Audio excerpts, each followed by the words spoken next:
আপনি তো বুঝে হয়ে গেছে প্রথমেই যে, এই জন্য এটা খেয়াল করা উচিত। উলামায়ে কেরামের কথাকে সাথে সাথেই গ্রহণ করা উচিত। কোরআনুল কারীমের মধ্যে আছে আল্লাহ তাআলা তার নেক বান্দাদেরকে, সাহাবায়ে কেরামকে বিশেষভাবে দোয়া শিখাইছেন কোরআনে।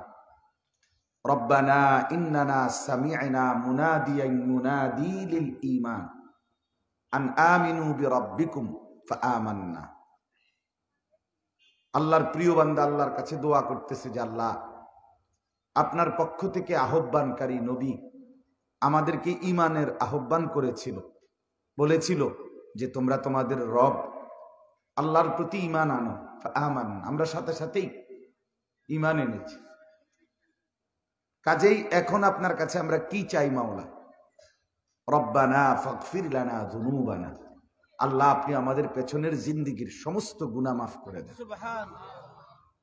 তাহলে এই যে আল্লাহর কথায় সাড়া দিয়ে, নবীর আহ্বানে সাড়া দিয়ে গ্রহণ করে বান্দার একটা বড় সুযোগ আছে যে আল্লাহ আমি আপনার কথাটা শুনছি, আপনার রসুলের কথাটা শুনেছি, এখন আপনি আমারে মাফ করে দেন। আল্লাহ বলবে ঠিক আছে যাও মাফ করে দেন। এটা আল্লাহ তাআলাই শিখাইছেন দোয়া। রব্বানা ফাগফির লানা যুনুবানা ওয়া কাফফির আন্না সাইয়্যাতিনা ওয়া তাওয়াফফানা মা'আল আবরার। শুধু গুনাহ মাফ না, আল্লাহ গুনার জায়গাগুলো আপনি উত্তম নেকি দিয়ে বিনিময় দিয়ে দেন, আর আমাদেরকে নেককারদের সাথে মৃত্যু নসিব করেন, আপনার প্রিয় বান্দাদের সঙ্গী করে দেন, দুনিয়াতেও কবরেও আখিরাতে। এই জন্য বাপ এটা একটা গুরুত্বপূর্ণ আমল। উলামায়ে কেরামের কথা প্রত্যাখ্যান না করা, আল্লাহর কথা শুনবার পর দিলের মধ্যে প্রথম চাহিদা যেন হয় আমি মানব। আমি অনেক সময় বলি, অনেক মানুষ আছে আমাদের সমাজে যারা এই প্রথমেই সিদ্ধান্ত বলে ফেলে যে হুজুররা বলছে তো ভালোই, কথাগুলো তো ভালোই, আসলে তো উচিত, কথা তো ঠিকই, আমরার জন্যই তো বলে, কিন্তু পারি তো না। এই শেষ। মানে আমাদের 3 দিনের তাফসিরুল কোরআন মাহফিলের মনে করেন 3 দিনে যদি 5 জন করে 15 জন বক্তা ওয়াজ করে আলেম ওলাম, আপনি সবগুলো কথার উপরে পানি ঢেলে দিলেন। এতটি কষ্ট, এই আয়োজন, এই মেহনত, এই দৌড়ঝাঁপ, এই ফিকির, এই বয়ান, এই নসিহত, সবগুলোর উপরে আপনি এক কথায় পানি দিয়ে দিলেন। মানে পারিত না, পারিত না কোনো কথা না, অথচ আপনি চেষ্টাও করলেন না, মেহনতও করলেন না, হিম্মতও করলেন। আপনারে বলছে টেলিভিশন দেখা ছেড়ে দেন, কথার কথা, আপনি কোন পারিত না। কি পারিত না? আপনি তো এটা দেখ চেষ্টাই করলেন। আপনাকে বললাম বিড়ি সিগারেট খানা ছেড়ে দেন, আপনি বললেন পারিত না। আরে আপনি তো 2টা বেলাও থাইমা দেখলেন না। আপনাকে বললাম ওজনে কম দিয়েন না, আপনি বললেন পারিত না। তো এটা কথা হইল কোন? বলেন এটা একটা যৌক্তিক কথা? অযৌক্তিক কথা। মুমিন হারে না, মুমিন হারতে পারে না, মুমিন হতাশ হয় না। এটা মুমিনের সিফাত যে মুমিন হতাশ হয় না। মুমিন হারতেই পারে না, হারতেই পারে। এই জন্য একজন ইমানদার হিসাবে সব সময়, আমি একসাথে বললাম কথা, ওই ভাই বসে বসে মোবাইল টিপবেন না কেউ। যার মোবাইল টিপা বাকি আছে উনি উঠে যান এখান থেকে। আমি দেখতেছি কিন্তু, আমি ধমক দেবো কিন্তু। আধা ঘন্টা বলি আর 10 মিনিট বলি, গাফেলকে বলতে রাজি না, ফালতু মানুষের কথা বলতে রাজি না আমি। দয়া করে মেহেরবানি করে এই হাতে ধরা যারা মোবাইল আলগি দিচ্ছেন এগুলো নামান, যাদের এই হাতে ধরা মোবাইল মানে রেকর্ডিং এর জন্য, এগুলো নামায় ফেলেন। শুনেন, শুধু চেহারার দিকে তাকায়া শুনেন, আপনারও লাভ হবে, বাপ কসম আমারও লাভ হবে, লাভ হবে। এই বদভ্যাস জিন্দিগির থেকে ছুটানো দরকার। মোবাইল নির্ভর এক জিন্দিগি বানায় ফেলছি আমরা। 24 ঘন্টা উঠতে বসতে, হাসতে, খাইতে, ঘুমাইতে, চলতে ফিরতে, দিনই মজমা, যত্র তত্র জিন্দিগিটাই মোবাইল, জীবনটাই মোবাইল। আজকে আমি 3টা ছেলেকে দেখছি, তাদের 3জন ছেলের বাবা আমার সাথে দেখা করাইছে। বাবাটা খুব মহব্বত করে ছেলেগুলোকে আমার সাথে মুসাফা করায়, উপযুক্ত ছেলে। 3জনই বাবা বলতেছে হুজুরের সাথে মুসাফা করো। ছেলেগুলো মোবাইলটা রাখছে, মুসাফা করছে, আবার মুসাফা শেষ আবার মোবাইল ঠিক। মানে এটা মানুষ না গরু না ছাগল? তার বাবা কি বলল কোন ফিকির। আজকে দেখছি আশ্চর্য, অবাক করা ব্যাপার। মানে এটা বিরক্ত হয়েছে যে বাবা এখানে মোবাইল টিপার এই মোবারক সময়ে আমাদেরকে বিরক্ত করলো হুজুরের সাথে মুসাফা করাইয়া। এই এক জিন্দিগি আমাদের। আমি এখন আজকের কথা বললাম, এই জন্য বাপ এটা কোনো জিন্দিগি হইতে পারে না, এটা কোনো জীবন হইতে পারে না। এত গাফেল কোন সুস্থ স্বাভাবিক মুসলমান দূরে থাকে, কোন সুস্থ স্বাভাবিক মানুষ এত গাফেল হয় না। গাফেল হইতে পারে মানুষ সবসময় তৎপর থাকবে, কর্মঠ থাকবে, পরিশ্রমী থাকবে, মেহনত করবে, কোনো না কোনো কাজেই থাকবে। হোক সেটা ঘুম, এটাও একটা কাজ। কিন্তু শুধু শুধু দিবা নিশি, রাত নাই, দিন নাই, সকাল নাই, দুপুর নাই, মন চাইতেছে না, শরীর চাচ্ছে না, তারপরও টানা দিয়া লম্বা হইয়া মোবাইল টিপতেছে। মানে ইচ্ছা নাই, এরপরও এটা টিপতেছে।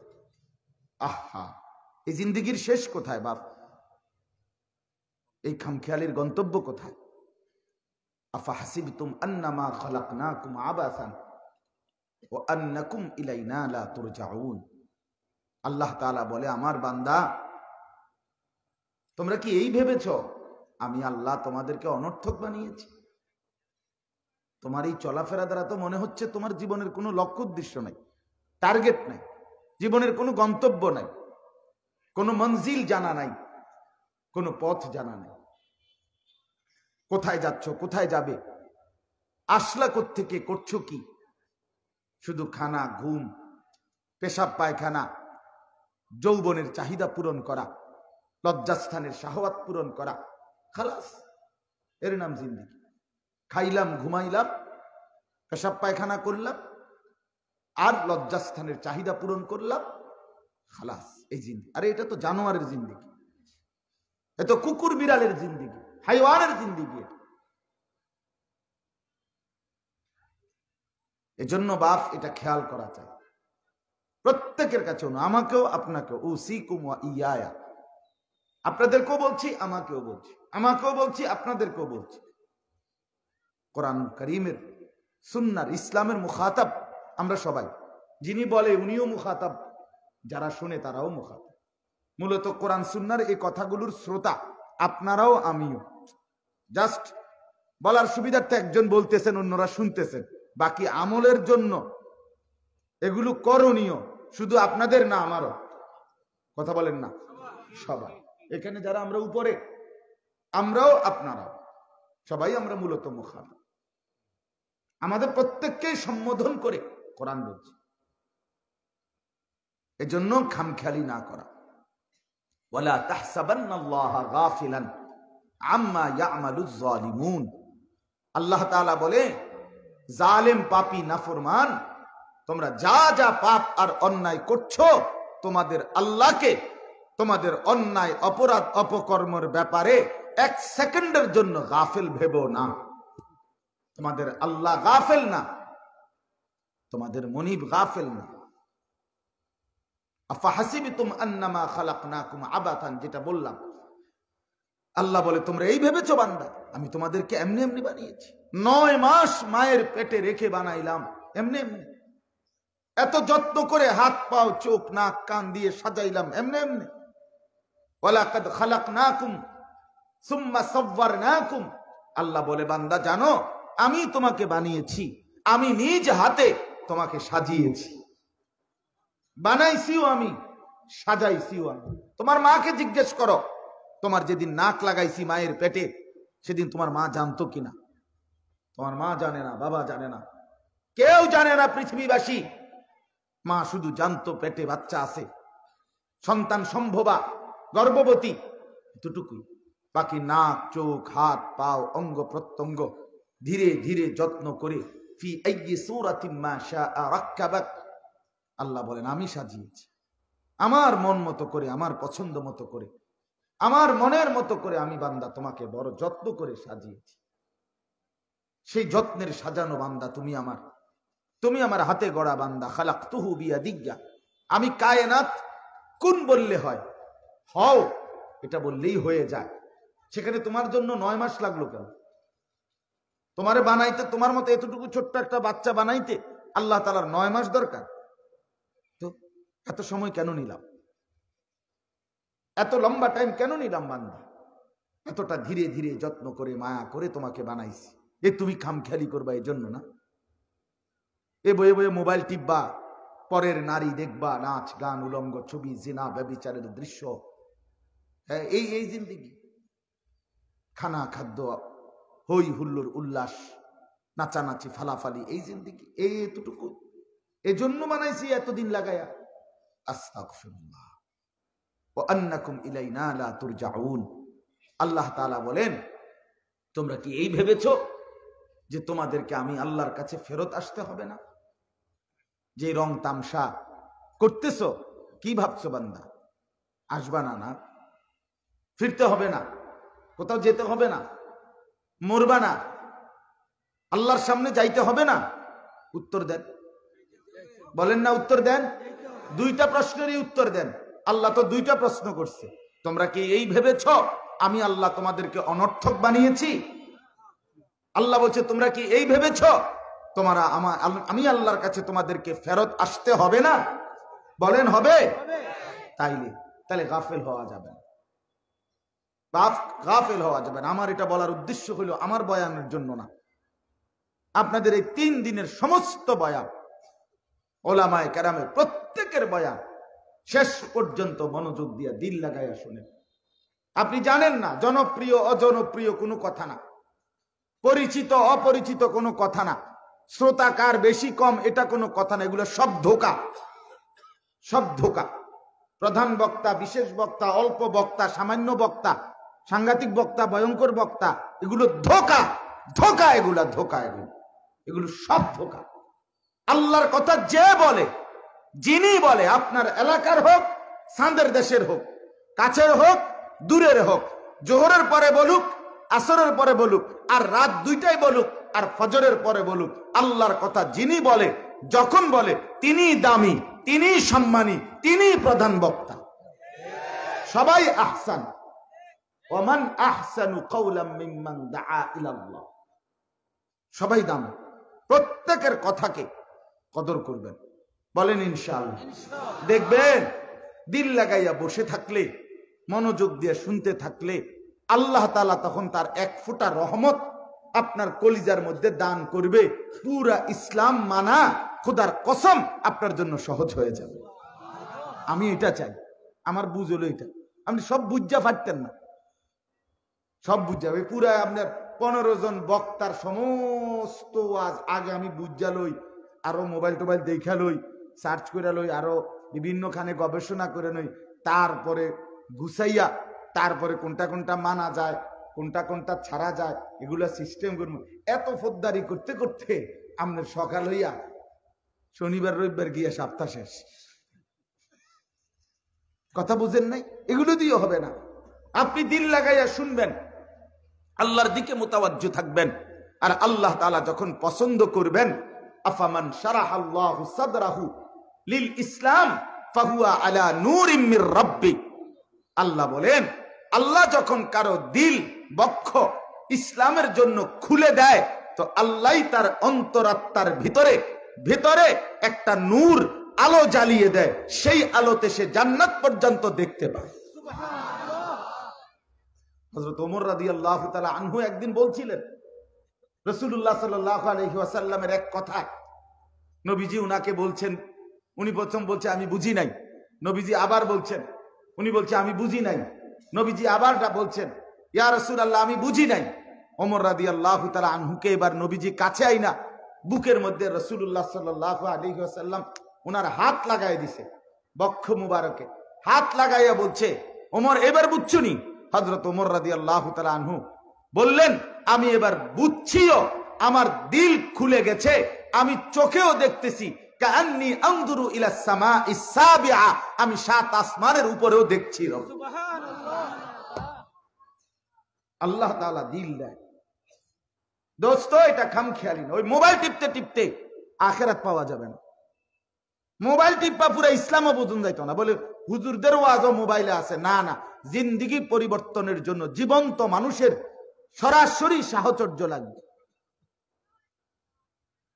সরাসরি কাছের থেকে ঠিকতে হবে, কাছের থেকে। আপনি যদি মনে করেন মোবাইলে নামাজের ছবি আছে, নামাজ শিখা, আপনি এটা দিয়া বিশুদ্ধ নামাজ, পূর্ণ সহি শুদ্ধ নামাজ আপনি ঠিক হবে না, আমি চ্যালেঞ্জ করলাম। আপনি আমার লগে চ্যালেঞ্জ করেন, আমি আবার আমু কোন দিন আইতাম আপনি কই? প্রতি মাসে আসি সিলেট, সিলেট 12 মাসেই আমরা আসি আলহামদুলিল্লাহ। সিলেট তো আমাদের মাদ্রাসা আছে, শাহপরান সুরমা গেট। আমার শায়েখ আরিফ বিল্লাহ হাকিমুন নফস আল্লামা মুফতি মুশতাকুন নবী কাসিমি হযরত ওই মাদ্রাসার মুহতামিম, মাদ্রাসা ইসলামিয়া দারুল উলুম শাহপরান। সারা বছর তৃতীয় শনিবার, প্রত্যেক মাসের তৃতীয় শনিবার ওইখানে ইসলাহি মাহফিল হয়। এই যে আজকে তৃতীয় শনিবার, এই উপলক্ষেই আসা, আমরা ফজরের সময় আসছি। সেই হিসাবে আমার বলার উদ্দেশ্য জিন্দেগির পরিবর্তন, উত্তম আখলাক কোন জীবন্ত মানুষের সাহচর্য ছাড়া হবে না। আলো থেকে আলো জ্বালাইতে হয়, আলো থেকে আলো জ্বালাইতে হয়, দিল থেকে দিল আল্লাহ তাআলার মোহব্বত ট্রান্সফার হয়। এক খানা বা খানা, এক সিনা বা সিনা। ঘর থেকে ঘরে আগুন লাগে, মানে এই ঘরে যদি আগুন লাগে তো পাশের ঘরেও আগুন লাগে, সাথে থাকার কারণে। ঠিক এই দিলে যদি আল্লাহর মোহব্বত জ্বলে তো পাশে থাকলে আপনার দিলেও আল্লাহ তাআলার মোহব্বত মারেফাত চলে যাবে। সিনা বা সিনা, কাছের থেকে শিখতে হয়, দিন শিখতে হয়, বাপ আখলাক শিখতে হয়, জিন্দেগি শিখতে হয়, আখিরাতের পাথেও কাছের থেকে অর্জন করতে হয়। খামখেয়ালি না। আমি আপনাদের কাছে অনুরোধ করছি, আমি আজকেও বলছি এ কথা, পুরা সিলেটে আলহামদুলিল্লাহ, সারাটা সিলেটে এই বিভিন্ন পরিষদ সংগঠন যুবক ভাইদের উদ্যোগে সারা বছর এই শীত মৌসুমে প্রত্যেক বছরই 3 দিন ব্যাপী, 2 দিন ব্যাপী, 5 দিন ব্যাপী বড় বড় মাহফিল হয় আলহামদুলিল্লাহ। এটা বাংলাদেশে খুব কম, অন্যান্য জেলার তুলনা আপনাদের এখানে বেশি এটা। এবং গোটা দেশ একবার সাইল্লা বাছাই করে বলা যায়, সব বক্তা ওয়াইজ প্রখ্যাত সব ওলামায়ে কেরাম সিলেটের জমিনে আসে, আসে কিনা বলেন? কে না বাংলাদেশের প্রসিদ্ধ ওয়াইজ আলেম সারা দেশের কে না আসে এখানে? সবাই আসে। তাইলে এত বড় ব্যাপক একটা সেবা খেদমত আলহামদুলিল্লাহ হচ্ছে, বড় বড় তাফসীর মাহফিল হইতেছে। এর ভিতর দিয়ে যদি আমাদের জিন্দেগি সুন্দর না হয়, আখলাক সুন্দর না হয়, আমরা যদি সুন্দর জীবন গড়তে না পারি, তার কি বললে হবে আর কেমনে আয়োজন করলে হবে? আল্লাহর কোরআনের চাইতে উত্তম আর কি বললে আপনি বদলাবেন? রাসূলুল্লাহ সাল্লাল্লাহু আলাইহি ওয়াসাল্লামের সুন্নাহর চাইতে উত্তম আর কি বললে বাপ বদলাবেন? আল্লাহর কোরআন, রাসূলুল্লাহ সাল্লাল্লাহু আলাইহি ওয়াসাল্লামের সুন্নাহ, এই দুইটা দোহাই দিয়ে বলার পরেও যারা দাড়ি রাখতে পারলেন না, আপনাকে আর কি বললে রাখবেন? আপনি যদি আল্লাহর দোহাই কইতে না মারেন। আপনার হাত জোর করে বলি, আপনি বলেন আপনারে এরপরে কি দিয়া বললে আপনি বুঝবেন? তোমরা যারা যুবক ভাই, আল্লাহর কোরআন এবং রাসূলুল্লাহ সাল্লাল্লাহু আলাইহি ওয়াসাল্লামের সুন্নাহ এই দুইটা দিয়ে বলার পরেও তোমরা যারা বছরের পর বছর নামাজ পড়ো না, যারা এক বছরে খোদার 365 দিনে কোনোদিন ফজরের নামাজ পড়ো না, জন্তু জানোয়ারের মতো ঘুমায় থাকো, আরে মুসলমানের বাচ্চা আর কি বললে তোমরা সেজদা দিবা? আর কি বললে সেজদা দিবা?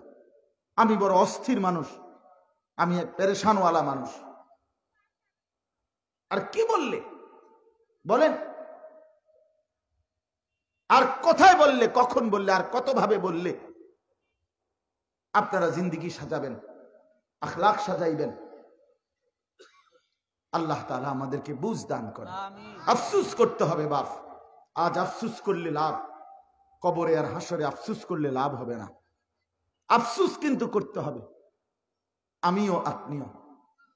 প্রতিটা মিথ্যা, প্রতিটা চুরি ডাকাতি, প্রতিটা জিনা ব্যভিচার, মদ জুয়া, নাচ গান, মোবাইলের এই উলঙ্গ ছবি দেখা, নর্তকীর এই নাচ দেখা, বেহায়া বেপর্দা মা বোনদের এই হাঁটা চলা, সুদ ঘুষ মিথ্যা অবৈধ উপার্জনের এই ছড়াছড়ি, দুনিয়ার এই ক্ষমতা নিয়ে এই কাড়াকাড়ি বাড়াবাড়ি, এই হত্যা খুন ধর্ষণ নির্যাতন, এই সব কিছুর ক্ষেত্রে খোদার কসম আফসুস করতে হবে, আফসুস করতে হবে।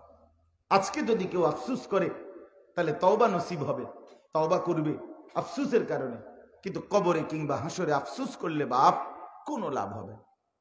রুবামা ইয়াওয়াদ্দুল্লাযীনা কাফারু লাউ কানু মুসলিমিন। এই যে কোরআন শরীফের কয়টা আয়াত কই শুনেন। আল্লাহ তাআলা বলেন প্রতিটা কাফের বেঈমান মুশরিক আকাঙ্ক্ষা করবে, আফসুস করবে, লাউ কানু মুসলিমিন, যদি মুসলমান হতাম, যদি আল্লাহর আনুগত্য করতাম। প্রতিটা নাফরমান পাপী আফসুস করবে হাসরের মাঠে, ইয়া লাইতানি কুনতু তুরাবা, হায় যদি মাটি হয়ে যেতাম।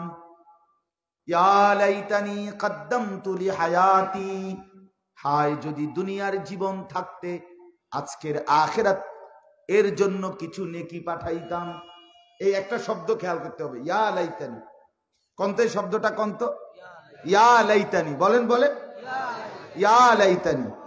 এটা হলো নাফরমান পাপী জাহান্নামীদের হাসরের ময়দানের সবচেয়ে বারবার উচ্চারিত শব্দ, আফসুসের শব্দ। হায় যদি, ইয়া লাইতানি অর্থ কি? হায় যদি, হায় যদি, হায় যদি, আহা যদি, আফসুসের শব্দ। ইয়া লাইতানি লাম উতা কিতাবিয়া, হায় যদি আমার আমল নামা আমার বাম হাতে না দিত।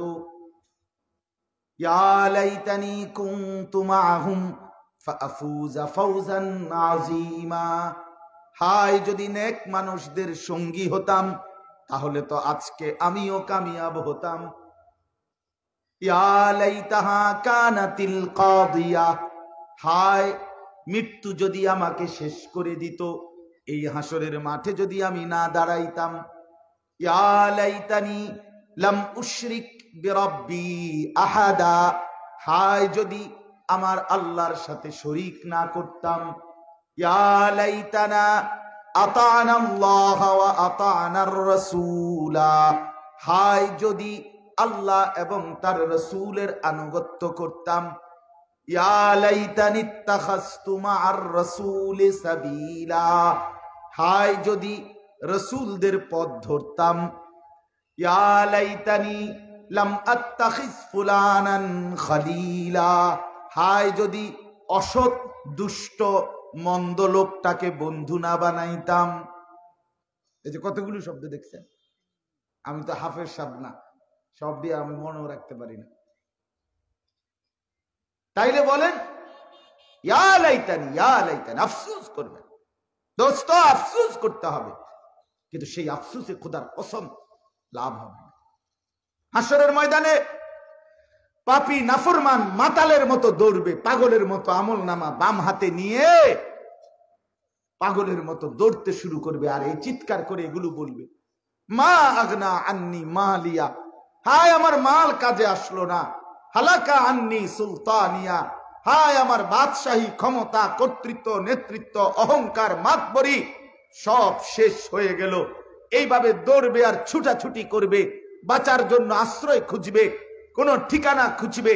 আমল নামা বাম হাতে দিলেই প্রতিটা নাফরমান বুঝে ফেলবে আমার গন্তব্য জাহান্নাম, সে অস্থির হয়ে যাবে।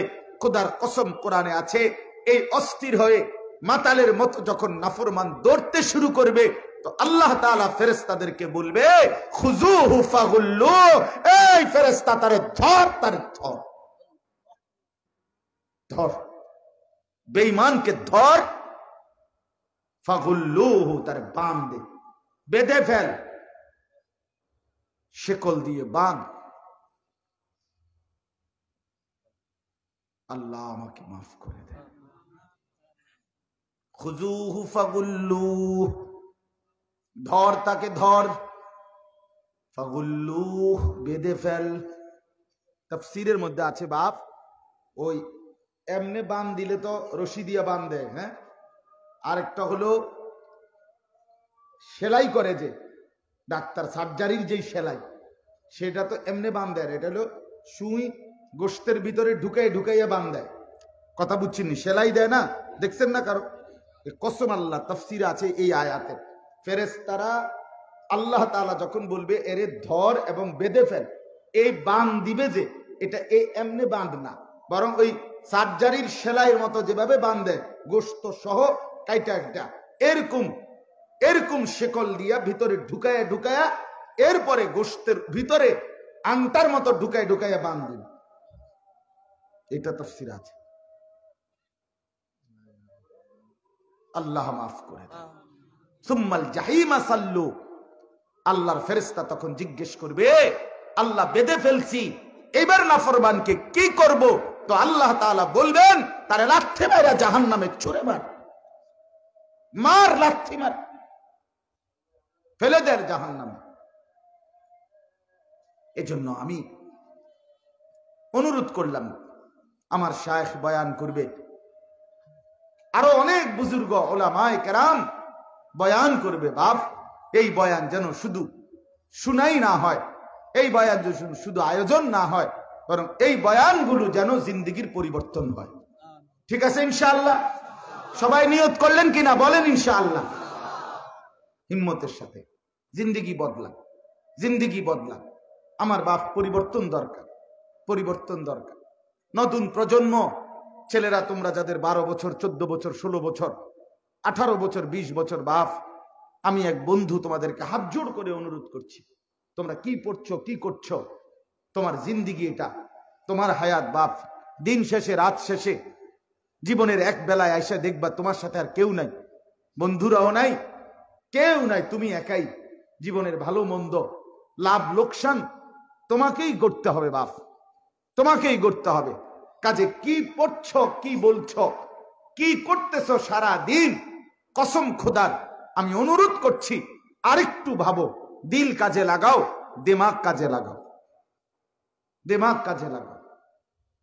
আমি এশার নামাজের আগে যিনি বয়ান করেছেন, আমি দেখি নাই হুজুরকে, কিন্তু শুনছি কতক্ষণ ওনার কথা, বারবার গুরুত্ব দিয়ে বলছেন আগামীর যেই পড়ালেখা, আগামীর যেই শিক্ষা, আগামীর এই সন্তান নতুন প্রজন্মকে গড়ার জন্য আমাদের যেই জেনারেল শিক্ষার যেই কারিকুলাম, সিলেবাস, যেই শিক্ষার সমস্ত আয়োজন, এটা ঠিক যেভাবে চাচ্ছে এখন, এটাই যদি হতে চায়, এটাই যদি চলতে থাকে, এটাই যদি বাস্তবায়ন হয়, তো আগামী 20 বছরের মাথায় হতে পারে আমার মুসলমানের সন্তান, এটা মানুষের বাচ্চার, জন্তু জানোয়ারের বাচ্চার মধ্যে পার্থক্য করা কঠিন হয়ে যাবে। কোনো সন্দেহ নাই, এটা রাজনীতির রং লাগাইলে হবে না, এটা মার্কার রং লাগাইলে হবে না। রাজনীতির হিসাব তোমরা করো মিয়া, কিন্তু এই শিক্ষা, এই পড়ালেখা, এই সিলেবাস আমার প্রজন্মকে ধ্বংস করে দেওয়ার সিলেবাস। আমার জেনারেশন শেষ হয়ে যাবে। আমার 18 বছর, 20 বছরের, 14 বছরের, 12 বছরের সন্তান কিচ্ছু চিনবে না।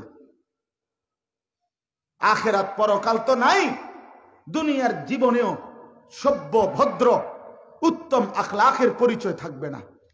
নারী পুরুষের বিভাজন যদি উঠে যায়, ট্রান্সজেন্ডারের নামে যেই অসভ্য মতবাদ চালু করার ষড়যন্ত্র বাংলাদেশে চালানো হচ্ছে, এটা যদি চলে, শিশুদেরকে পরিষ্কার বাংলাদেশের বুদ্ধিজীবী ঘোষণা দিছে, শিশুদের কোনো ছেলে মেয়ে নাই, শিশু শুধুই শিশু। শিশুদেরকে ছেলে মেয়ে আলাদা বললে তার মেধার বিকাশ বাধাগ্রস্ত হয়। কি অর্থ এর?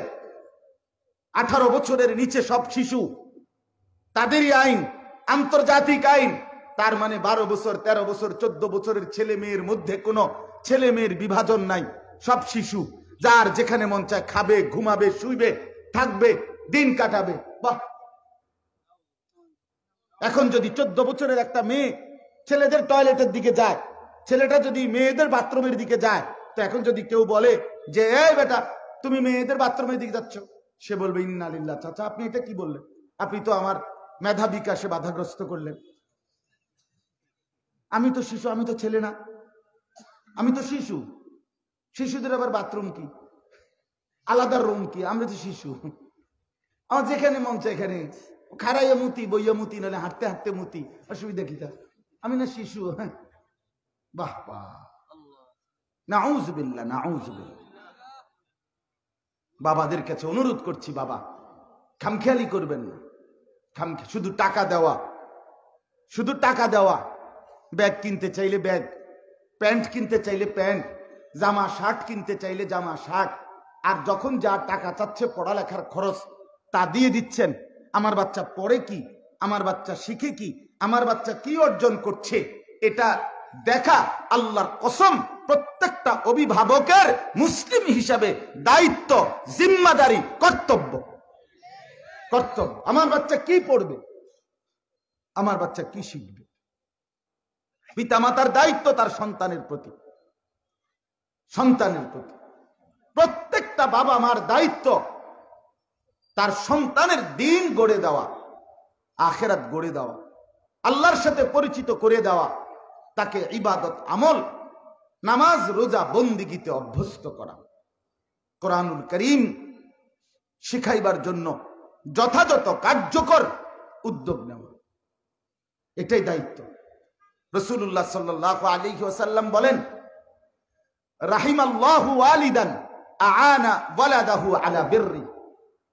নবী সাল্লাল্লাহু আলাইহি ওয়াসাল্লাম বলেন, আল্লাহ তাআলা ওই মা বাবার উপরে রহমত বর্ষণ করেন যেই মা বাপ তার সন্তানদেরকে, আআনা ওয়ালাদাহু, যারা তাদের সন্তানদেরকে সাহায্য করে, সহযোগিতা করে, আলা বিররিহি, আল্লাহর আনুগত্য নেক কাজের ক্ষেত্রে। তাহলে আল্লাহর ইবাদত, আখিরাত পরকালের বন্দেগী, নামাজ রোজা ওযু গোসল, হালাল হারাম, পাক নাফাক, দিন মানা দিন শিখা, এটার ক্ষেত্রে যে তার সন্তানদেরকে সহযোগিতা করে, শিখায়, রাসূলুল্লাহ সাল্লাল্লাহু আলাইহি ওয়াসাল্লাম বলেন আল্লাহ তাআলা সেই মা বাবার উপরে রহমত বর্ষণ করেন, রহমত বর্ষণ করেন। রাসূলুল্লাহ সাল্লাল্লাহু আলাইহি ওয়াসাল্লামের হাদিস শুনেন, আল্লাহর নবী সাল্লাল্লাহু আলাইহি ওয়াসাল্লাম বলেন, মা নাহালা ওয়ালিদুন ওয়ালাদাহু মিন নুহলিন মিন আদাবিন হাসান। এটাও হাদিস। কোন পিতা মাতার জন্য তার সন্তানদের ক্ষেত্রে যা তিনি রেখে যাচ্ছেন, এই রেখে যাওয়া বস্তুর মধ্যে আল্লাহ রাসূল সাল্লাল্লাহু আলাইহি ওয়াসাল্লাম বলেন, কোন বাবা মা তার সন্তানদেরকে যত কিছু দিল, হাদিয়া উপঢৌকন রেখে গেল, তার মধ্যে সবচেয়ে উত্তম শ্রেষ্ঠতম জিনিস রেখে গেল এমন সন্তান যে তিনি তার সন্তানদেরকে আদাবুন হাসান, উত্তম আখলাক, উত্তম শিষ্টাচার, উত্তম দিন, এটা দিয়ে গেল। আল্লাহর রাসূল সাল্লাল্লাহু আলাইহি ওয়াসাল্লাম বলেন, সেই মা বাপ তার সন্তানকে উত্তম শ্রেষ্ঠতম নিয়ামত দিয়ে গেল। এটা হাদিস। আফদাল, এটাই উত্তম, এটাই উত্তম। ছেলের জন্য সোফা তো বানাইলেন মজবুত, খাট তো বানাইলেন মজবুত, বিল্ডিং তো টাইলস উন্নত মানের, কলাপসিবল গেটও মজবুত, দরজা জানালা সবই মজবুত, খাট পালং ফার্নিচার আসবাবপত্র সবই তো মজবুত। খাট সোফার 1,70,000 টাকা দামের সোফা, একবারে European sofa, Malaysian sofa, Italian sofa, এটা তো বুঝলাম বাপ, কিন্তু এই সোফাতে বসে বসে আপনার স্ত্রী, আপনার ছেলে, আপনার মেয়ে দিন রাত বসে রঙিন টেলিভিশনে আপনার ঘরে বসে নর্তকীর নাচ দেখবে, সিনেমা দেখবে, নাচ গান দেখবে, হিন্দি সিরিয়াল দেখবে। এই অসভ্য জিন্দেগির জন্য সোফা বানাইছে? এটা সফলতা? আপনার বানানো 1 লাখ টাকা দামের বক্স খাটে শুয়ে লেফ কম্বলের নিচে আপনার সন্তান সারা রাত মোবাইলে উলঙ্গ ছবি দেখবে, নর্তকীর নাচ দেখবে, জিনা ব্যভিচার করবে, ইমোতে হোয়াটসঅ্যাপে ভিন মেয়ের সাথে কথা বলবে, মেয়েটা আরেকটা ছেলের সাথে কথা বলবে। আরে মিয়া, আমি তো ডাইরেক্ট বলি, এখনকার অসভ্য মেয়ে তো কথা শুধু বলে না, অসভ্য মেয়ে আপন ঘরে শুয়া আরেক ছেলেকে নিজের শরীর উলঙ্গ করে দেখায়, শুধু কথা বলে না। তাইলে এই অসভ্য, এই নোংরা দুশ্চরিত্র ছেলে মেয়ের জন্য খাট বানাইছিলেন। এই জিন্দেগির অর্জন, এই জীবনের অর্জন।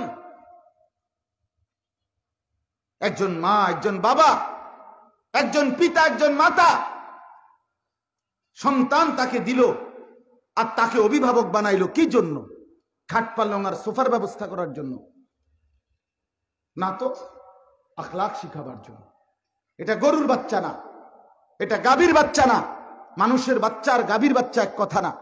গাভীর বাচ্চা, গাভী বাচ্চা প্রসব করার পরে 2 বাজার 3 বাজার পরে 1 মাস 1.5 মাস 2 মাস পরে অনেক মানুষ গাভী বিক্রি করে ফেলে, সমস্যা হয় না, বাছুর এমনি বড় হয়ে যায়। কারণ এটা দুধ ছাড়ানোর পরে এরপরে ঘাস টাস খাইয়া দৌড়ঝাড় দেওয়া এর দূরে কাজ। এখানে কোনো গঠন করা, তার চরিত্র সুন্দর করা, তাকে আখলাক, উত্তম আখলাক শিখাবার কিছু নাই। কিন্তু মানুষের বাচ্চা কি এমন? কথা বলেন না কেন? তাইলে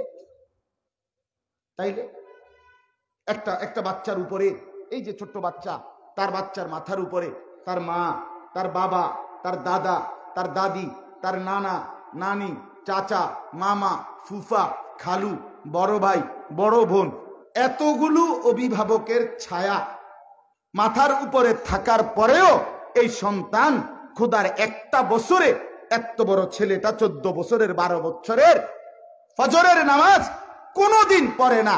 এটা মানুষের বাচ্চা কেমনে হয় বলে? ওই মা কে? তার ওই বাপ কে? তার মা কে? তার বাপ কে? তারা কি দায়িত্ব আদায় করলো? তারা কি বুঝছিল? তারা জীবন চিনলো কি? তারা সন্তান পাইয়া শুকর আদায় করলো কি? তারা সন্তানের কি কর্তব্য আদায় করলো, হক আদায় করলো বলে? শুধুমাত্র বাজার, এই ফাঙ্গাস, তেলাফিয়া, ফুলকপি, ফাতাকপি, ধনিয়া পাতা, কাঁচামরিচ, টমাটো, খিরা, এগুলো শুধু এডি খাওয়াইছে বতর বতর, এই তো না? এই তো জিন্দেগি, এটুকুর নামে জীবন। আমি আপনাদের কাছে অনুরোধ করছি, হাদিসের মধ্যে আছে রাসূলুল্লাহ সাল্লাল্লাহু আলাইহি ওয়াসাল্লাম ইরশাদ করেছেন, ইযা আইকাদার রাজুলু আহলাহু ওয়া সাল্লা বিহিম জামিআন কুতিবা ফিদ যাকিরিন আল্লাহ কাসীরান ওয়াজ যাকিরাত। সুবহানাল্লাহ। আল্লাহর নবী সাল্লাল্লাহু আলাইহি ওয়াসাল্লাম ইরশাদ করেন, যখন কোন পুরুষ তার পরিবারের সদস্যদেরকে নামাজের জন্য জাগিয়ে দেয়, অতঃপর সকলকে নিয়ে নামাজ আদায় করে, খোদার কসম আল্লাহ রাসূল সাল্লাল্লাহু আলাইহি ওয়াসাল্লাম ইরশাদ করেছেন, আল্লাহ তাআলা ওই পরিবারের পুরা সদস্যদেরকে আল্লাহ তাআলার বেশি বেশি জিকিরকারী পুরুষ এবং নারীদের অন্তর্ভুক্ত করে দেয়। তাহলে এক অভিভাবকের দায়িত্ব আহাল তার পরিবারের সদস্যদেরকে নামাজের জন্য জাগিয়ে দেওয়া এবং নামাজ পড়ানো, ফলে সকলে স্ত্রী, সন্তান, ছেলে মেয়ে আল্লাহর বেশি বেশি জিকিরকারী বান্দা বান্দির অন্তর্ভুক্ত হবে। আর কোরআনে আছে, ওয়াদ্দাকিরিন আল্লাহ কাসীরান ওয়াদ্দাকিরাত আ'আদ্দাল্লাহু লাহুম মাগফিরাতান ওয়া আজরান আযীমা। সূরা আহজাবে স্পষ্ট আয়াত আছে, আল্লাহ তাআলা 10টা গুণ বলছে পুরুষ এবং নারীর। তার মধ্যে 10 নাম্বার গুণ হলো, আল্লাহ বলেন যেই পুরুষ এবং যেই নারী বেশি বেশি আল্লাহর জিকির করে, আল্লাহ বলেন আমি তাদের জন্য আমার মাগফিরাত এবং শ্রেষ্ঠতম বিনিময় জান্নাত বানায়া ফেলছি। আ'আদ্দা অতীতকালীন শব্দ, বানানো হয়ে গেছে তাদের জন্য জান্নাত, জান্নাত রেডি। এই জন্য আপনাদের কাছে অনুরোধ করছি, এটা আপনি ভাবেন, আপনার পিতা মাতা হিসাবে, অভিভাবক হিসাবে পরিবার পরিজন, স্ত্রী সন্তানের ব্যাপারে দায়িত্ব, কসম আল্লাহ, তাদের ঈমান, তাদের আমল, তাদের আখলাক, তাদের নেক জিন্দেগি আল্লাহ রসুলের অনুসরণ। আমি এই কথাটাই বুঝাইতে চাই। বলে তো ভাত মাছ চাল ডাল, বাজার ব্যবসা, ঘর বাড়ি, হ্যাঁ এটা 2 নম্বর দায়িত্ব। ওয়ালা তানসা নাসিবাকা মিনাদ দুনিয়া। আল্লাহ তাআলা বলছে ওয়াবতাগি ফীমা আতাকাল্লাহুদ দারাল আখিরা।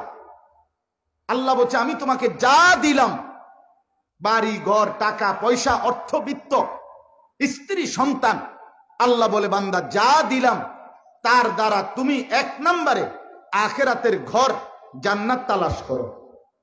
2 নম্বরে ওয়ালা তানসা নাসিবাকা মিনাদ দুনিয়া, তোমার দুনিয়ার প্রয়োজন ভুলে যেও না। দুনিয়া বাদ দিতে বলে নাই, সবারই নিয়ে জঙ্গলে যাইতে বলে নাই, ঠিক কিনা বলেন না? দুনিয়া বাদ দিয়েন না, কিন্তু দুনিয়াকে 1 নম্বরে আনেন না। 1 নম্বরে আনা যাবে না। হুজুর আমি আমার এই 60 বছরে 3টা ছেলে লন্ডন পাঠাইছি, 3টা মেয়ে লন্ডন জামাই দেখে বিয়ে দিছি, বাড়িতে একটা বড় বিল্ডিং করছি, দোতলা পর্যন্ত আমি নিজে কাজ শেষ করছি, নিজে দাঁড়ানো থাইকা ছাদ ঢালাই দিছে, আমি দাঁড়ানো, একটা ইট একটা বালু সিমেন্ট হুজুর 2 নম্বর দিছি না জিফুতের লেগা। এই খাটটি আপনি হুজুর জানেন, আম দোয়া করে দেন, এটি আমি বানাইছি, সোফা আমি বানাইছি, নুনের বাটিটা পর্যন্ত আমি কিনা দিছি। এখন যদি জিফুত বউ বাচ্চা নামাজ রোজা না পড়ে আমি কি করব? আলাপ, আলাপের ঢং দেখছেন নি? রঙের কথা কয়, আলাপ করে। এখন নামাজ রোজা ঈমান ইসলাম আখিরাত পরকাল এটা তাদের হাতে দিয়ে দিছে। খাট পালং আর সোফা ফার্নিচার উনি উনার হাতে নিয়ে আনিস। এই ছিল কথা? কথা বলেন না, এটাই ছিল কথা? তাইলে এটা তো কথা ছিল না। আল্লাহ তাআলা তো সরাসরি আদেশ করছেন, সরাসরি। রাসূলুল্লাহ সাল্লাল্লাহু আলাইহি ওয়াসাল্লামের হাদিস শুনেন। রাসূলুল্লাহ সাল্লাল্লাহু আলাইহি ওয়াসাল্লাম বলেন রাহিমাল্লাহু রাজুলান আইকাযা ইমরাআতাহু। নবীজি বলেন ওই স্বামীর উপরে আল্লাহ রহমত বর্ষণ করেন যে তার স্ত্রীকে নামাজের জন্য জাগিয়ে দেয়। ফাইন আবাত, যদি স্ত্রী উঠতে না চায়, নাদাহা ফি ওয়াজহিহাল মা, স্ত্রীর চোখে মুখে পানি দিয়ে দেন। উঠতা না সদর বদর, ওঠো, পানির ছিটা দিয়ে দেন, ওঠো। বিশেষ করে ফজরের নামাজ। আল্লাহ রাসূল সাল্লাল্লাহু আলাইহি ওয়াসাল্লাম বলেন এমন পুরুষের উপরে সরাসরি আল্লাহ রহমত বর্ষণ করে। ওয়া রাহিমাল্লাহু, আরেকটা সুবহানাল্লাহ আছে এর পরেরটা, ওয়া রাহিমাল্লাহু ইমরাআতান। নবীজি সাল্লাল্লাহু আলাইহি ওয়াসাল্লাম বলেন এবং আল্লাহ তাআলা ওই নারীর উপরে, ওই স্ত্রীর উপরেও রহমত বর্ষণ করে আইকাযাত যাওজাহা, যে তার স্বামীকে নামাজের জন্য জাগিয়ে দেয়। ফাইন আবা, যদি স্বামী উঠতে না চায় তাহলে নাদাহাত ফি ওয়াজহিহিল মা, স্ত্রী তখন স্বামীর চোখে মুখে পানির ছিটা দেয়। কালকা আমার পানি দিছিলাম মনে আছে? তুমি তো মনে করছো এই শনিবারের শেষ, আজ যে রবিবার, আজকে তোমারে দেখাম। হইতে পারে কিনা এমন মহব্বতের এই ভালোবাসা, নামাজের জন্য একজন আরেকজনকে জাগিয়ে দেয়া। আল্লাহ রাসূল সাল্লাল্লাহু আলাইহি সাল্লাম বলেন কসম উম্মত, আল্লাহ তাআলা এই স্বামী স্ত্রীর উপরে অবারিত অফুরন্ত রহমত বর্ষণ করে। তাহলে স্বামী স্ত্রীকে নামাজের জন্য তুলবে, স্ত্রী নামাজের জন্য স্বামীকে তুলবে, এই তো ছিল সংসার, এই তো ছিল কথা। হাদিসে আছে রাসূলুল্লাহ সাল্লাল্লাহু আলাইহি ওয়াসাল্লাম, আপনাদেরকে একটা মজার কথা বলি ফাঁকি দিয়া। আমাদের বাংলাদেশের একজন শ্রেষ্ঠ বর্তমান সময়ের পরিচিত সবার পছন্দের একজন আলেম আছে, আল্লামা মুফতি আরিফ বিন হাবিব, নাম শুনছেন না? ওনার একটা বই বের হয়েছে 2-3 খণ্ডে, মিম্বরের আমানত, ছোট ছোট বই। এই বইগুলো কিনবেন, অল্প টাকা হইতে পারে, পাইবেন। এই প্রথম খণ্ডে উনি অনেক গুরুত্বপূর্ণ সন্তানের অধিকার, পিতা মাতার দায়িত্ব কর্তব্যের উপরে ধারাবাহিক প্রায় 50, 60, 70 পৃষ্ঠা ব্যাপী কোরআন সুন্নাহর আলোকে উনি আপনার অনেক তথ্যবহুল সুন্দর, উনি এমনিতেই তথ্যবহুল হাদিস নির্ভর রেফারেন্স নির্ভর ওয়াজের জন্য বাংলাদেশের সবচেয়ে প্রসিদ্ধ বর্তমান। ওনার এই বয়ান ওইখানে পড়বেন। আমার এই বিষয়টা তো এটাই বলছিল তো এই জন্য আমি আপনাদেরকে এই বই এটা পড়বেন, আপনারা অনেক কিছু পাবেন। তো আমার বলার উদ্দেশ্য হলো, আমি রাসূলুল্লাহ সাল্লাল্লাহু আলাইহি ওয়াসাল্লামের এই হাদিসগুলোর আলোকে আপনাদেরকে শুধু এই কথাটাই বুঝাইতে চাইলাম, আপনারা প্রত্যেকেই যারা অভিভাবক শ্রেণী আছেন, আপনাদের এটা জিম্মাদারি, আপনার স্ত্রী সন্তানের ইবাদত, নামাজ, আখিরাতের ফিকির করা, এটাই আপনার 1 নম্বর কর্তব্য। পিতামাতার কর্তব্য সন্তানের প্রতি, সন্তানের প্রতি। আজ আপনি কর্তব্য অধিকার সন্তানের হক নষ্ট করবেন, অচিরেই অপেক্ষা করেন সন্তান আপনার হক নষ্ট করবে।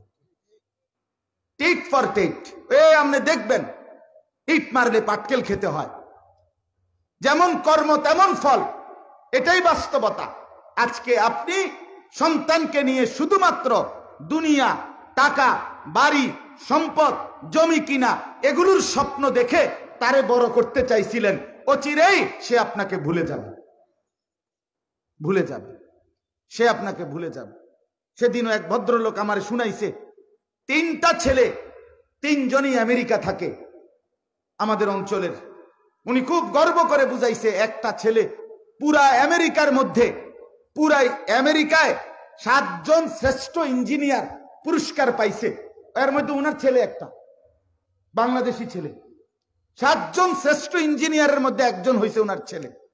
তখন আমি বললাম, আঙ্কেল মনে কিছু নিয়েন না, 3 ছেলে তো ফ্যামিলি নিয়ে এখন আমেরিকা থাকে, আপনি এবং খালাম্মা, আপনারা যে 2 জন থাকেন এখানে, আপনাকে বাতটি রান্ধে কে? বাত রান্ধে কে? কপালে তো আর জীবনে সন্তানের আদর, ভালোবাসা, সন্তানের মায়া, ছেলের বউয়ের রান্না, এটা তো আর জুটলো না। 7,000 টাকা দিয়ে কাজের লোক রাখছে, বুয়া রান্ধে, বুয়া, ভুয়া, ভুয়া রান্ধে। কথা এই জিন্দেগি আপনি কারে শুনাইলেন? তাইলে এই শুনানোর কি অর্থ আছে? এই আত্মতৃপ্তির কি অর্থ আছে? আল্লাহ তাআলা আমাদেরকে বুঝার তৌফিক দান করেন। এই জন্য আমি অনুরোধ করছি, আমরা প্রত্যেকে, প্রসঙ্গটা পুরা লম্বা করা আর সুযোগ নাই, আমি শুধু এতটুকুই আপনাদের কাছে বললাম, আমরা প্রত্যেকেই ফিকির করা চাই। আমাদের যারা অভিভাবক শ্রেণী, আপনারা আপনাদের স্ত্রী সন্তানের, আপনারা আপনাদের ছেলে মেয়েদের নামাজ রোজা বন্দিগির দিকে আরেকটু গুরুত্ব দেন, আরেকটু গুরুত্ব দেন, আরেকটু গুরুত্ব দেন। এই আয়াতটা তর্জমাটা শুধু বলি, তাইলেই আমার কথা শেষ। কোরআনুল কারীমের 16 নম্বর পারা, কোরআনুল কারীমের 20 নম্বর সূরা, সূরা তাহা, এই সূরার 2টি আয়াত 131, 132, আমি শুধু তর্জমা শোনাচ্ছি। দেখেন, আল্লাহ তাআলা বলেন, আমাদের প্রিয় নবী সাল্লাল্লাহু আলাইহি ওয়াসাল্লামকে সম্বোধন করে আল্লাহ সরাসরি নবীকে বলতেছেন, ওয়ালা তামুদ্দান্না আইনাইকা ইলা মা মাত্তা'না বিহি আজওয়াজাম মিনহুম। আল্লাহ বলে, বন্ধু, আমি যে এই দুনিয়ার বিভিন্ন শ্রেণীর মানুষকে, দুনিয়ার বিভিন্ন অর্থ সম্পদ, বিত্ত বৈভব, মাল সম্পদ, রাশি রাশি টাকা পয়সা, বাড়ি গাড়ি দিয়েছি, এগুলোর একটার দিকেও আপনি চোখ লম্বা করে, চোখ বড় করে তাকাবেন না, তাকাবেন না। মাদ্দুল আইন, আপনি লম্বা করে তাকাবেন না চোখ, আপনি এগুলোর দিকে তাকাবেন না। মাদ্দুল আইন বলা হয় একদম সহজ কথা, যে চোখ লম্বা করা, আপনি তাকাবেন না। এরপরে আল্লাহ তাআলা বলেন, জাহারাতাল হায়াতিদ দুনিয়া লিনাফতিনাহুম ফি। আল্লাহ তাআলা বলেন, কেন? এগুলো হচ্ছে শুধুই কেবল দুনিয়ার কিছুক্ষণের ক্ষণিকের ফুল, যেই ফুল যত সুন্দর হয়ে ফুটুক, কিছু সময় পরে এগুলো বিবর্ণ হবে, মলিন হবে, হারিয়ে যাবে। ফুল যত সুন্দরই ফুটুক, দিন শেষে শুকায় যায় কিনা? শুকায় যায়। আল্লাহ তাআলা বলেন, এই যে দুনিয়ার অর্থবিত্ত সম্পদ, মাল দৌলত আমি দিয়েছি, কেন? লিনাফতিনাহুম ফি, শুধুই কেবল আমি পরীক্ষা করার জন্য। ওয়া রিজকু রাব্বিকা খায়রুম ওয়া আবকা। আল্লাহ তাআলা বলে, বন্ধু, এর বিনিময়ে আমি আল্লাহ আপনার জন্য হালাল, উত্তম, বৈধ যেই রিজিক রেখেছি, সেটাই হচ্ছে উত্তম, সেটাই হচ্ছে স্থায়ী, সেটাই আপনাকে পৌঁছাবে জান্নাতে। অতএব হারাম, অবৈধ, খামখেয়ালি, শুধু বিলাসিতার এই দুনিয়া নিয়ে আপনি ব্যস্ত হবেন না। তাহলে আপনি কি করবেন? আপনার করণীয় কি? এটাই তর্জমা বলছি। ওয়া'মুর আহলাকা বিসসালাহ, আল্লাহ তাআলা বলেন বন্ধু আপনার প্রতি আমার আদেশ, আপনার মাধ্যমে আপনার উম্মতের প্রতিও আমার আদেশ, আপনি আপনার পরিবারের সদস্যদেরকে নামাজের আদেশ করুন। ওয়াসতাবির আলাইহা, আপনি নিজেও নামাজের উপরে মজবুত থাকুন। তাইলে নিজের পরিবার, স্ত্রী সন্তানের প্রতি নামাজ, ইবাদত, আখিরাতের কথা, এটাই হলো মূল আদেশ, এটাই হলো মূল কর্তব্য। এবং নিজেও ঈমান আমলের উপরে মজবুত থাকা, এটাই কর্তব্য। আল্লাহ বলেন লা নাসআলুকা রিজকা, আমি আপনি এবং আপনার পরিবারের কারো সহযোগিতা, আপনা করে খাওয়াইতে হইব, রিজিক দিতে হইব। আপনারা কাজ করলে, ব্যবসা করলে, চাকরি করলে তারপরে আমি আপনা করে খাওয়াইতে পারমু, আমি আল্লাহ এরকম সহযোগিতার মোটেই মুখাপেক্ষী না। নাহনু নারযুকুকা, আমি আল্লাহ একাই সকলকে খাওয়াবো, সবাইকে রিজিক দেব। আমি আল্লাহ যাকে বানাইছি তার রিজিক বুঝ করেই বানাইছি, বানাইছি কিনা বলেন? ওয়াল আকিবাতু লিত্তাকওয়া, আল্লাহ তাআলা বলেন উত্তম পরিণাম, শুভ পরিণাম, সফলতা, কামিয়াবি, কৃতকার্য শুধুই কেবল লিত্তাকওয়া, তাকওয়ার মধ্যে, মুত্তাকিদের জন্য, আল্লাহ ভীতির মধ্যে, পরকালের চিন্তার মধ্যে, আখিরাতের ফিকিরের মধ্যে, গুনাহমুক্ত জিন্দেগির মধ্যে, আল্লাহ তাআলার বন্দেগীতে লিপ্ত থাকার মধ্যে, গোলামি এর মধ্যে, এটার মধ্যেই সফলতা, এটার মধ্যেই শুভ পরিণাম। কাজেই মেহেরবানি করে আমরা বুঝতে শিখেন, ভাবতে শিখেন। এখন ইনশাআল্লাহ বক্তা ওয়াজ করব, ইনশাআল্লাহ এখন টের পাইবেন ওয়াজ কারে, ইনশাআল্লাহ এক্ষুনি টের পাইবেন। আমরা তো এমনি বলছি কুদ্দুর কাদ্দুর, অল্প স্বল্প। এখন ইনশাআল্লাহ আমার প্রিয় ভাই, অনেক অনেক মহব্বতের, এই সময়ের জনপ্রিয় আলেমে দ্বীন, আপনাদেরই সন্তান, মাশাআল্লাহ বলেন আলহামদুলিল্লাহ, আপনাদেরই সন্তান, প্রিয় ভাই হযরত মাওলানা মুফতি রেজাউল করিম আবরার দামাত বারাকাতুহুমুল আলিয়া হযরত তশরীফ এনেছেন। তিনি ইনশাআল্লাহ কথা বলবেন। আল্লাহ তাআলা তার জবানে বরকত দান করেন, আল্লাহ তাআলা তার ইলমে আমলে বরকত দান করেন, আল্লাহ তাআলা তাকে সারা পৃথিবীর জন্য কবুল করে নেন। আমাদের এই নওজোয়ান আলেমরা আলহামদুলিল্লাহ এই মুহূর্তে, এই মধ্যে আমাদের অনেক নওজোয়ান আলেম কোরআন সুন্নাহর একেবারে বিশুদ্ধ তথ্য নির্ভর দলিল ভিত্তিক কথা সারা দেশময় উম্মতের কাছে ছড়াচ্ছে। ফলে যেই সমস্ত ধোঁকাবাজ, প্রতারক, গল্প বলার মানুষ ফালতু বলে খেলাফে সুন্নাত, বিদআত এবং ইসলাম বহির্ভূত, সুন্নাহ বহির্ভূত কথা নিয়ে মাঠ গরম ছিল, সেই মাঠ ঠান্ডা হইয়া একদম কোল্ড হয়ে গেছে, ফ্রিজ হয়ে গেছে। ইনশাআল্লাহ উলামায়ে দেওবন্দ, উলামায়ে হক, উলামায়ে আহলে সুন্নাত আল জামাত, এদের বিজয় হবে, এরাই জমিনে টিকবে ইনশাআল্লাহ। আল্লাহ তাআলা আপনাদেরকে তৌফিক দেন, কবুল করেন। আজকের এই খাদিমুল কোরআন পরিষদকে আল্লাহ তাআলা কিয়ামত পর্যন্ত কায়েম দায়েম করে দেন, আমিন। সুবহানাল্লাহি ওয়া বিহামদিহি।